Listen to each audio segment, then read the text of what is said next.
Original video animation. Never aired on TV, but released via DVD, VHS, and of course, Laserdisc. Now that's always been the intro. I definitely didn't forget that last one existed, despite the fact that most of the footage I use is from the Laserdisc versions that I've gotten my hands on. Old, obscure, otherwise interesting, these are the OVA. I got 10 of them, they're all top tier. Let's just get right into it.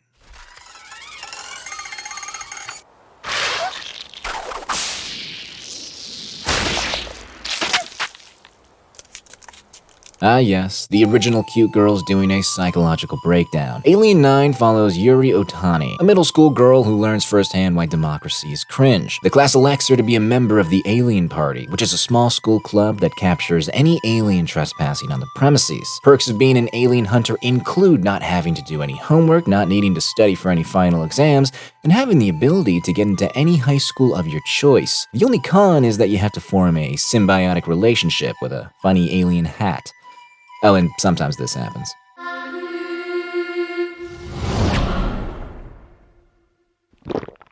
Let me be clear, I don't like moe. I tend to prefer stuff where most of the characters look a little more mature. Okay, it's mostly just that there are only so many autistic sounds I can handle before I start to write a manifesto.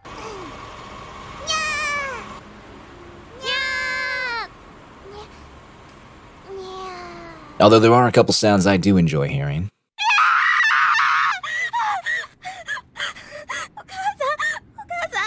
Now, there are other anime that do the whole moe blob mixed with gruesome horror thing, but I think Alien 9 does it best, or at least better than most. While the designs of the girls push cuteness to an unnatural extreme, the way the aliens act is very, very spooky. I read somewhere that the creator wanted to distinguish his aliens from the other ones by making them more animalistic, which leads to some pretty terrifying sequences. And the whole thing is animated with a clear attention to detail. It's absolutely nasty whenever an alien gets chopped up, and I love it. The only problem is that, well, not all of it got animated. The OVA is just 4 episodes, and it only covers about half of the story. It doesn't end on a cliffhanger per se, but it still sucks that the rest never got adapted. I mean, things got really weird in the manga, like, really weird.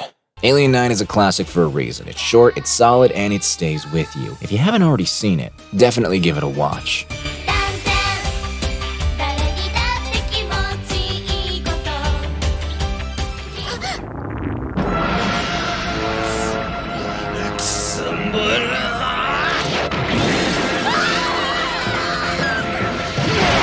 Here's a rather obscure title for a hometown fan, Silent Mobius. 2 films from the early 90s. Yeah, I know it's not technically an OVA, but it's close enough, and I'm not gonna have a better opportunity to talk about it than right now, so let's just make an exception this one time. Silent Mobius follows one American-born Japanese woman named Katsumi Liqueur. She's on a visit to Japan to see her hospital-bound mother, but she ends up being the key to winning the war between demons and humans. Her real patriot heritage naturally makes her an enemy to the Antichrist and a highly valuable and volatile asset to the Japanese, which is exactly why she's hunted down by the demons while the occult division of the Tokyo police force try their best to protect her. Also, that special division is all women, and I can't remember if there was a reason for that or if it was just for the sake of eye candy. Speaking of, the animation is fantastic.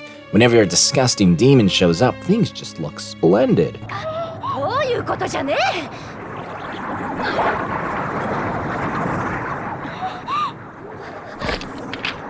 The characters are there, too. You know, mean girl, nice girl, tough girl, girl who screams a lot.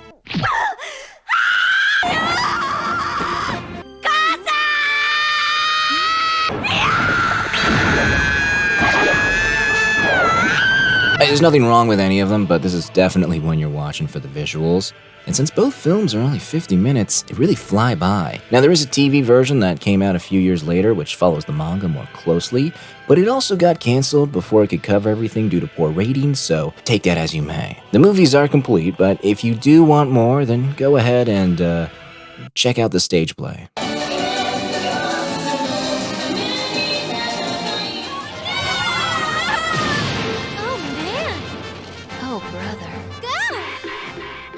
He seems kind of unprofessional. Eat your heart out, Marvel. This is a real superhero story. Hiroshi is a nerdy NEET who manages to create this special device that turns him into an invincible force of justice for a limited time. The old Hiroshi was a loser, but the new Hiroshi is still a loser, but now with a cool costume and fake muscles. Unfortunately, his sister Mirai finds out about his little invention.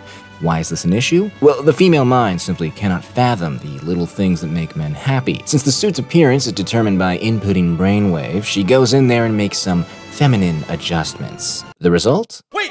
The person who rescued the driver is a beautiful, leggy young girl! Huh?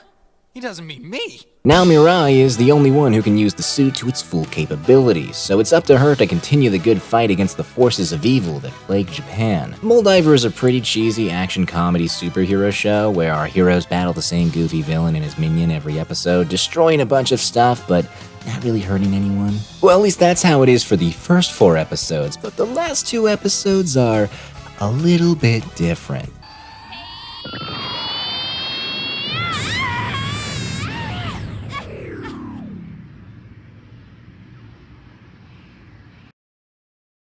Never give up! Hey, don't worry about it, she's an android. I mean, I know she doesn't really look like one, but I'm telling you, she is a robot. I mean, she does die temporarily from this, but she's back for the finale, it's fine. Aside from that completely random shift in tone, it really is a low-stakes, goofy OVA where half of the jokes consist of people ending up naked because the Moldiver suit destroys whatever clothes you wear when the transformation sequence happens. Due to the cheesy nature of the show, I'd highly recommend the equally cheesy English dub. You got Solid Snake, that guy from Digimon, the Asian mom from Rugrats. Hi. Bottom line, it's silly and it's fine and it still looks pretty good. Oh shit! Oh, the humanity. 鈍いな。私はあんたの中にいるの。 You guys ever wish there was a cute girl inside you? Don't answer that. Birdy the Mighty is a 4-episode OVA from 1996 about a middle school loser who's in the wrong place at the wrong time and ends up merging with an intergalactic officer who just happens to look like a girl with some daddy issues. But don't worry, he's a problem solver. Although he does die. Sort of. Birdy did an oopsie.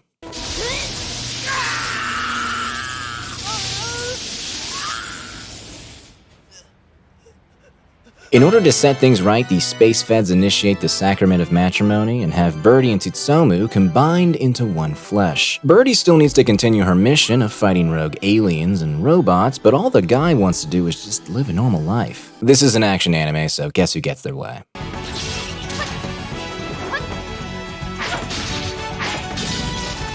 If you're in the need for some buttery smooth fights, then look no further. The animation is top-notch. There's so much movement to every swing, and it's not to mention how expressive all the characters look. I mean, look at this chick. She's having the time of her life.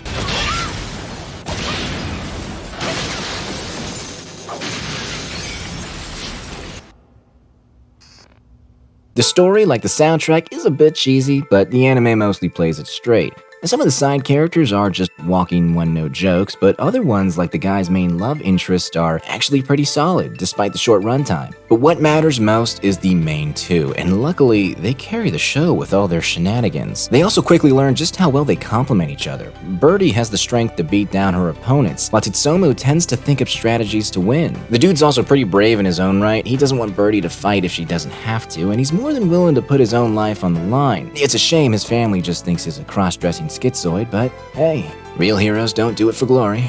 There's also a different version of Birdy from like 2008. I do plan on watching it at some point, but even though I haven't seen it yet, I'm pretty sure it's probably good. But still, I think you should watch this one first. It's pure cinema, and you can knock it out in an afternoon.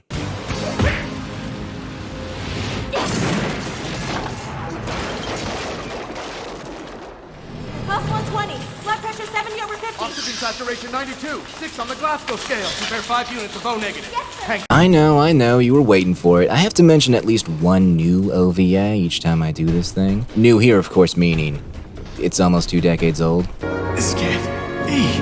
Now here's another OVA involving a war between humanity and demons, only this time the sides are a little more complicated. Basically, a group of demons are unhappy with how the people of Shinjuku have forgotten all about them and now live a life without fear. But demons still need humanity, otherwise they cease to exist themselves. So you have one faction of evil demons, another faction of good demons, and then the humans, most of whom don't even believe in demons. Now, we've talked about some edgy 80s schlock, and then we moved to the 90s edgy schlock, and then technically some edgy 2000s schlock, but that got its own video, and it's not an OVA, so here, enjoy the schlock.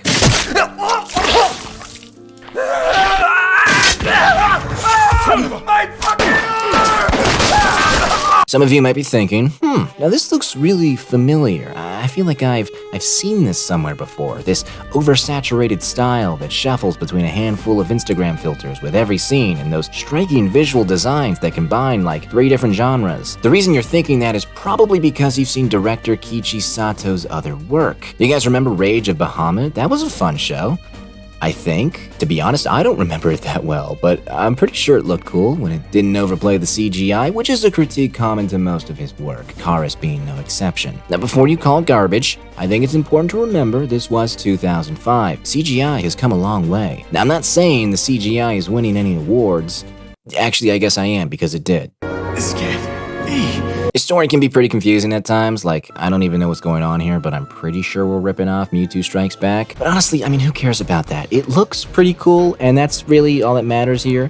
It's got that Shadow the Hedgehog energy to it, very difficult to pull off correctly. The CG may be a sore spot, but you learn to love the Stockholm Syndrome by the end.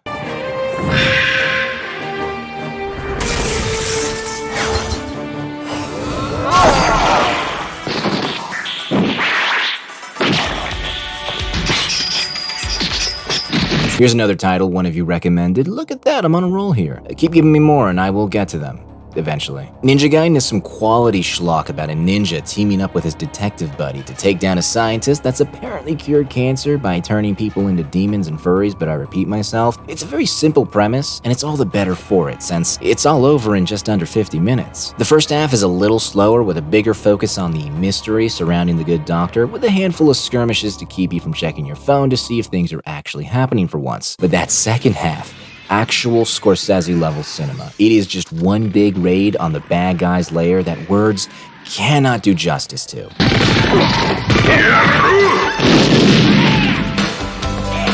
Oh hey, it's the same director as Elfen Lied. If you're wondering, yes, this is part of the Ninja Gaiden franchise. Now, I'm not going to call myself a Ninja Gaiden fan, since the only game in the series I've played is Halo 3, but at the very least I can say you don't need to know the lore or anything to enjoy this thing.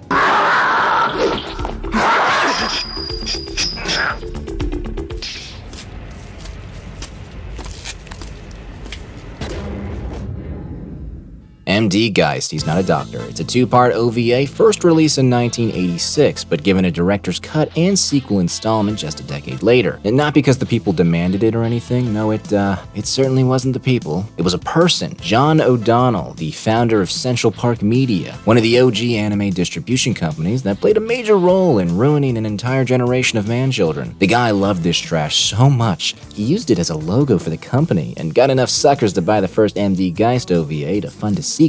If it's not already clear, this is garbage. However, it's also history. Geist has garnered a reputation over the years as a sort of king of all bad OVA. It's got some mediocre visuals, a story no one cared about, and an English dub that speaks for itself. It doesn't look that bad. Colonel, you and Mr. Geist have to get to the control room. Oh, Jill, this house is dangerous. There are terrible demons. Ouch! The titular Geist is peak male power fantasy, total badass with some genetic augmentation that makes him practically invincible. Not to mention, the man is stone cold.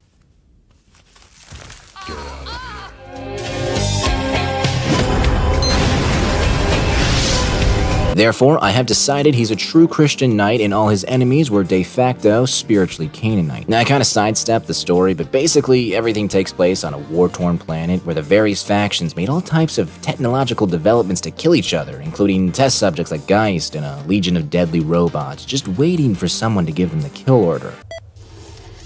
That can't be right. Now, one thing that's interesting about this OVA is how the sequel really ramped up the gore to near genocider levels. Like, the first OVA is a little edgy here and there, maybe a couple skulls get cracked open before it's all said and done, but the sequel just holds nothing back. Probably the goriest one this go around, or maybe it's still Karis, I don't know. The point is, it's all stupid. I firmly believe you need to watch it, if you got the stomach for it.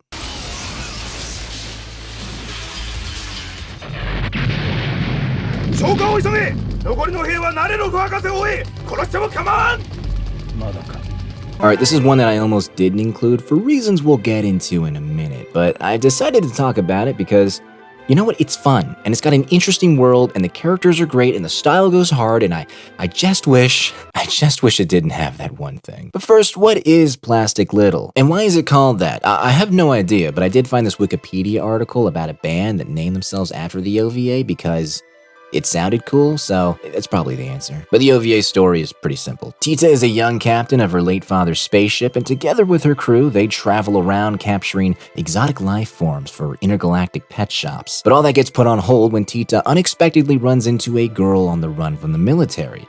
It turns out a crazy general plans on killing a lot of people with some device the girl's father worked on. So Tita and her crew take it upon themselves to save the world. It's a good OVA. Tita's fun and carefree, her crewmates are all distinguished in their own right too, and the bad guys got presence. The world of Plastic Little gets just enough exposition to make you want to know more about it too. And I mean, just look at that animation, man. It's great. But it's also kind of an ecchi. And when I say kind of an ecchi, I mean this is one of 3 ADV titles that included a jiggle counter. Okay, it's got a lot of fan service, like a lot, but I swear the plot is actually very interesting and fun. Just don't look up this series and go to Google Images. What you see there is not representative of the OVA. You have to believe me, man, all right? We do not condone gooning here. This OVA has a nice message about friendship and how even the little guy can stand up to the big man, all right? That's the takeaway. That is the only reason you are watching it, all right? That 5-minute bathing in a water park sequence, you're gonna ignore that. Just focus on the subtitles or something. Let's just move on to the next one.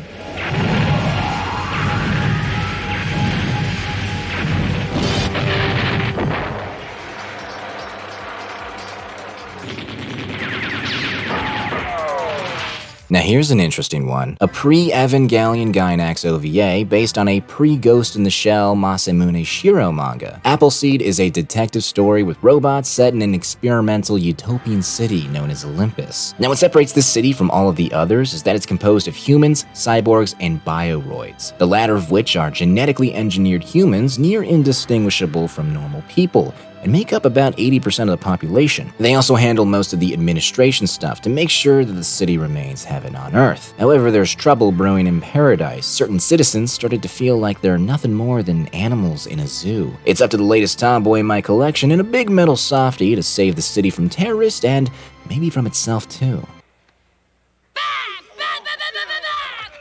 You guys remember when Gainax used to make anime? This is actually the second anime they created in-house, released just after that Royal Space Force film, an amazing movie in its own right. Maybe I'll give it a proper video one day, but Appleseed, it looks great. The action scenes are fluid and visceral, and Shiro's designs, well, they never disappoint. I do wish it leaned a little more into the cyberpunk look, but it's just personal preference. It's pretty similar to Dominion Tank Police, which we talked about way back when, but less goofy and a bit more focused on what it means to be human and does free will really exist in a modern society and, stuff like that. Granted, it's only a little over an hour long, so some ideas are a tad rushed, but overall, it delivers a fun, interesting story. The characters are great too. I don't think I'm saying his name right, but the robot, Briaros, it looks pretty cool and he acts like a real bro. And this shouldn't surprise anyone, but the main girl, yeah, the names are killing me, man. I don't care. She's peak. Personality-wise, it's like half Leona, half the Major. You got good characters, good banter, good music. It's just all around good. Now, I can't speak for all of the other Appleseed stuff. I'm not big on whatever this is. My recommendation, just watch the old one.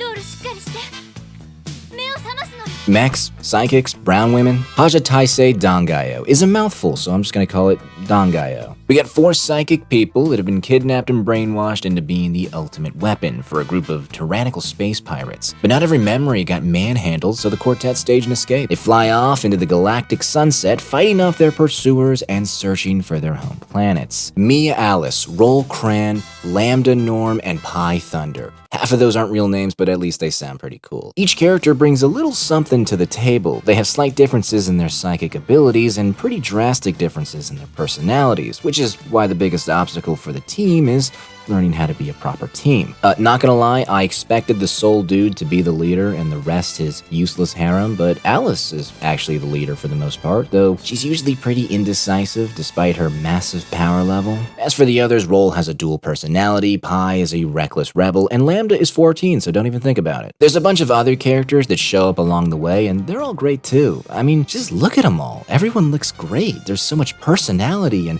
intricacy in all the designs. These aliens are gross and weird, and I love them, dude. Also, this is a mecha, so the team's neat little ships can combine into a giant robot and fight other giant robots in masterfully animated set pieces. It's glorious.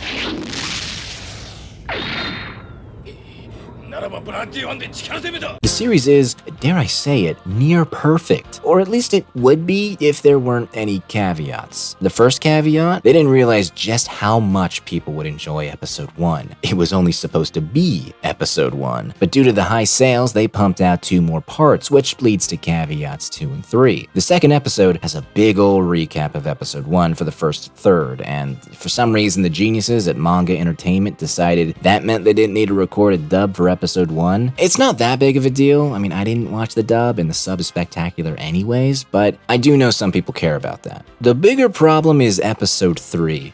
You'll notice the footage that I'm playing right now looks incredibly colorful and sharp for something that came out in 1987, and that's because I got the Blu-ray version from 2016, which is a quality remaster. Unfortunately, only the first 2 episodes got the remaster treatment because the master film for episode 3 is no longer among us. Back to reality. It sucks that episode 3 didn't get fully remastered, but I mean, it still looks pretty solid. It does sort of end on a cliffhanger though, which is another bummer. There is a pseudo-sequel TV series that's on YouTube if you're curious, but it's not very good, and it adds its own unanswered questions, so I didn't bother, but you can if you want. If you haven't noticed, I've been saving my personal favorite of each batch for last, basically every time I do one of these things, so believe me when I say, this one is well worth your time, even if it's got some problems. I hope I've showed you at least one OVA that you didn't know about and will now track down. If I didn't, then you're just a loser with too much spare time. Stop watching anime and do something meaningful with your life, dude. Or just wait to see what I've got for the next installment in this OVA Odyssey. So until next time, Ave Maria, Deus Volt, and keep repeating this video in another tab so I get more money.